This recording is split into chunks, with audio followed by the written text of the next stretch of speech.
In MCC, the order of the games determines a lot about the outcome of the event, and which teams make it to Dodgebolt. We simulated over 200,000 game orders to find the best game order for your favourite team. Some teams coast to Dodgebolt easily, while some only make it in 6 of those 200,000 orders. Regardless, every team, good or bad, has games they want to target. And we're going to be looking at them today. But first, if this is the type of video that interests you, we'd really appreciate it if you subscribed and hit that like button, so we know to keep making this type of video. Without further ado, I'm Lops. And I'm Thrinac. And this is the MCC 18 Team Guides, Part 1. Red Ravens. The Red Ravens are led by Filzer. Joining him are his 3 teammates he'd had through the past 4 events. Jack Manifold from MCC 14, Tommy from MCC 15 and 16, and Wisp from MCC 17. This event is Phil's chance at reclaiming his place as one of the best in the event and proving that the old man can still do it. Well, a good place to start is definitely Hole in the Wall. They average 1,160 coins, 3rd in the event for this game. Tommy and Jack score a bit below their average, but they don't do too poorly. Wisp does well, with Hole in the Wall being one of his better games. But the big reason this game is good for Red is because Filzer is the carry and absolutely dominates Hole in the Wall. It is his best game by a mile, second only to Pizza Hut. This does rely on Phil performing well in Hole in the Wall, which he has been inconsistent with in Season 2. But if he can pull some of that Season 1 magic, this game won't be any problem for Red. Hole in the Wall isn't the only good game for Red though. They're also very skilled in To Get to the Other Side, where they average 1,096 coins, which also puts them at 3rd in the event. Tommy scores almost exactly his personal average, Tommy in it is first, with Wisp being a bit below. Wisp has done pretty well in the past few MCCs though. Filzer and Jack also both do pretty well, both scoring over 20 coins above their personal average. Nice, first ball team! This is a very solid game all around, with no one struggling and everyone pulling their weight. All around teams are great for team bonuses, especially now that bonuses are awarded to teams outside of first too. For every good game there must be a bad game. For Red, the bad game is Sands of Time, where they average just 922 coins. Every member scores below their personal average, and also each had a last minute catastrophe in MCC 17. Tommy died in the lava in the Ravager room with Dream, Jack had puns accidentally run the wrong way, and Wisp and Filzer missed refilling the sand timer by milliseconds. They're going to need to communicate well if they want to have any chance at this game. Communicating is right, as they also don't do very well at Sky Battle. They average 962 coins, Tommy making up over 1/3 of this score by himself, as he's almost always done amazing at Sky Battle. However, Phil really struggles at this game, and is worst without his doubt. Wisp and Jack do alright, but Phil needs to improve at Sky Battle to make this a good game for Red. Now with that out of the way, let's get into the optimal game order. The best order for Red is Build Mart, Battle Box, Grid Runners, Survival Games, Ace Race, Parkour Tag, To Get to the Other Side, and then Hole in the Wall, with Standard Time and Sky Battle skipped. To make it to Dodgebolt, Red should try and get movement games later and team games out of the way early. This order gets Red 17,507 coins, 3rd in the event behind Mustard and ahead of Blue. A lot of this team's success comes down to the duo of Phil and Tommy, so they are definitely players to watch. Given a bit of luck and a few pop-offs, this team could definitely make it to Dodgebolt. Orange Oozes. The team everyone's been talking about, the Orange Oozes, sees the return of Kratzy and Tapple, 2 Season 2 individual juggernauts. If that wasn't enough, they round out their roster with MCC Pride superstars Meths and Gizzy Gazza. This is one of the most talented teams we've seen in Season 2, if not all of MCC. Well, if their parkour tag stats are any indication, Scott better be ready to ship out 4 more coins this weekend. With an average of 1,305 coins, their top 2 players both score well above their averages, and if one's having an off day, you've got an MCC Swiss Army knife waiting on the sideline. That's right, although having only played twice, Meths has shown great ability in both events he's played, outscoring some of the greatest players in the event's history. But don't forget about Gizzy, he holds his weight and more as a runner, meaning everyone on the team score above their personal average. And if that wasn't scary enough, Orange has got another ace game in Hole in the Wall. Averaging an event best of 1,269, there's not much to be said here. Tapel's score is a little low due to his Season 1 stats, but he's been on an upward path throughout the season. But even if he wasn't, they've still got 2 amazing talents in both Kratzy and Meths, both being top 10 Hole in the Wall players in the event. Meths even being a part of the rare 2-peak club, having a historic performance in MCC 6. Those were some very impressive games, but that doesn't mean this team is invincible. They have the absolute worst standard time score in the event, being particularly poor for Meths and Kratzy. Not to mention that both Meths and Gizzy have never played the Season 2 variant of Standard Time. Tapple's performed decently in Season 2, but should still be very careful as a team, especially if this ends up being Game 8. We're good, it's okay. Literally just rolled nice. They've got plenty of other games they do well in, so playing safe and conservative should be the play for them. A philosophy they should also carry into their second worst game, Survival Games. Despite having a very strong PvP presence on the team, none of the team has found much success in Survival Games. This is definitely Tapel's worst game game, having unsubstantial performances in both seasons. Crest holds his own in this game, as does Mefs, but neither duo particularly exceptional. This does pose a real threat to Orange, having their worst games being the most common games 8th, but let's see what the game order has to say about that. The best order for Orange is Build Mart, Sky Battle, Grid Runners, Battle Box, Ace Race, To Get to the Other Side, Hole in the Wall, and then Parkour Tag, with Sands of Time and survival games being skipped. The Oozes should play PvP and team games early and destroy with movement games in the second half. With this order, Orange averages 19,015 coins and places first in the event. They've certainly got a shot and are looking to start an Orange team winning streak.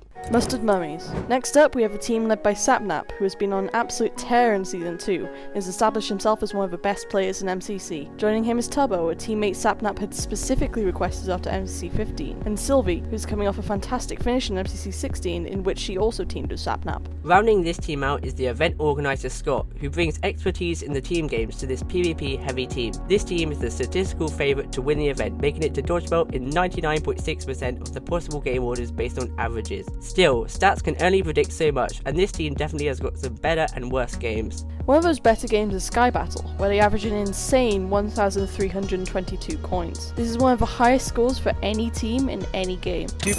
Jump on green, jump on green, jump on green. A lot of that is thanks to Sapnap's insane Sky Battle ability, having the highest average in the event by 100 coins now that Quig isn't playing. Tubbo also does very well with Sky Battle as his second best game. Scott scores a bit above his average, but Sylvie struggles. However, Sylvie's stats may not be accurate, having scored very well in her previous 2 Sky Battles and is shown to be going on an upward path. Sticking with PvP, the other game you should try and target is survival games. They average 1,340 coins, which is the second highest game average in the entire event. Once again, Sapnap has incredible scores, second only to Puns in terms of averages. That score is really high, but it's good to remember that survival games can be very inconsistent and shouldn't be relied upon. Regardless, the rest of the team scores at or above their average, making this team the favourite for this game. However, one game they're definitely not a favourite in is Build Mart. They average 992 coins. Scott and Sylvie do well, with it actually being Sylvie's best game. However, to no one's surprise, Tubbo and Sapnap both really struggle. It's Sapnap's worst by a lot. Ooh, I'm sensing a theme here, as Sands of Time is another game they don't want to see. Yellow averages 1,035 coins, and this is Tubbo's worst game. However, Tubbo has scored significantly higher in Season 2 than in Season 1, so this score may be better than it seems, this also being Scott's best game. In the end, Sylvie scores a bit below average, and Sapnap doesn't do very well either. If Yellow can manage to skip this one, they should. With the good and bad games done, it's time for the optimal game order. The best order for Mustard is Parkour Tag,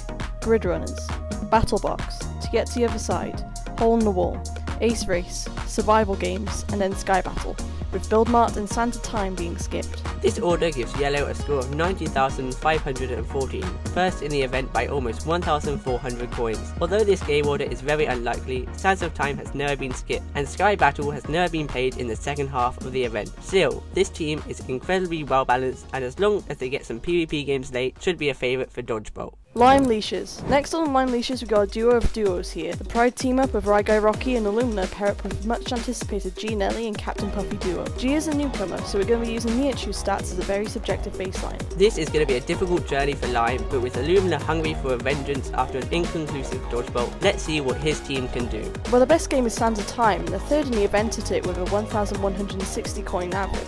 Illumina has proven to be a consistent explorer, and Ryguy, although never having played in Season 2, has previously done well as an explorer as well. This is also consistently Puffy's best game, which means G will probably take on the Sandkeeper role, and should be just fine as long as her teammates fill her in.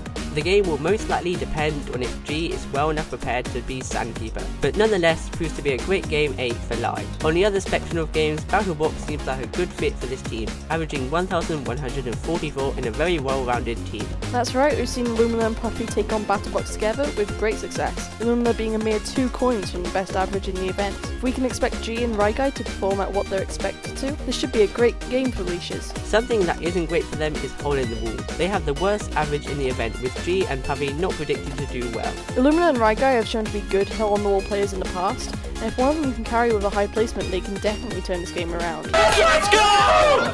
Let's go! But unfortunately for Lime, they also score worst in the event for Sky Battle. The members of Lime have not played a lot of Sky Battle, even the veterans only having played it 2 to 3 times. Everyone scores poorly, but we're going to have to see if Illumina can lead his team to a good finish like he did in MCC 15. Hopefully they can get it early or not at all in the game order. Time for the optimal game order. Best order for Lime is Ace Race, Parkour Tag, Grid Runners, To Get to the Other Side, Build Mart, Survival Games, Battle Box, and Sand of Time, with Sky Battle and Hole in the Wall being skipped. It's all about teamwork for them, so it's best to get movement games out of the way. This order gets them 16,811.5 coins, and 6th in the event. The stats are not in this team's favour, but this team is going to come down to good communication and teamwork, and can definitely surpass expectations. Green Goblins. For the last team of part 1, we have the Green Goblins. This team has Green, who is coming off his first ever win in MCC 17 and the best teammate in MCC H-Bomb 94. Rounding out the team is Gemini and MiChu. This team is the king of team games, but has some weaknesses in PvP games. This causes their averages to have the highest standard deviation of any team, meaning a good game order is vital if this team wants to make it to Dodgebolt. One of the team games Green does so well in is Sand of Time, and their numbers are absolutely insane. They score 1,345 coins, the highest game average in the entire event. H-Bomb is the king of Sands of Time, leading his previous 2 teams to first place finishes in the game, and this should be no different with a capable Sandkeeper in MiChu, Green and Gemini, coming off as an impressive rookie Sands run in MCC 17. Keeping up the trend of strong team games, Green also does very well at Build Mart, averaging 1,202 coins. This time Green's the king here, with it being his best game, similarly leading his past 2 teams to first place finishes as well. Gem actually has an even higher average, but with a limited sample size it's hard to say how accurate that is. Nicky also does very well, with H-Bomb performing just a bit below his personal average. This team has the highest average of any team at Build Mart, and are extremely well balanced. Unfortunately for Green, not every game can be a communication game. The worst game for Green is To Get to the Other Side, where he placed last in the event by a wide margin. This score is so low because Gem did poorly in MCC 17. H-Bomb and Green also do a bit below average, making this team poor all around. Skip this one if you can. The other game Green should try and skip is Battle Box, to no one's surprise. They average just 878 coins, once again the lowest in the event. This is Green's worst game by a lot. Got it. One more. Nice job, dude! Yes! And H-Bomb also does below his personal average. Finally, we have the last optimal game order. The best order for Green is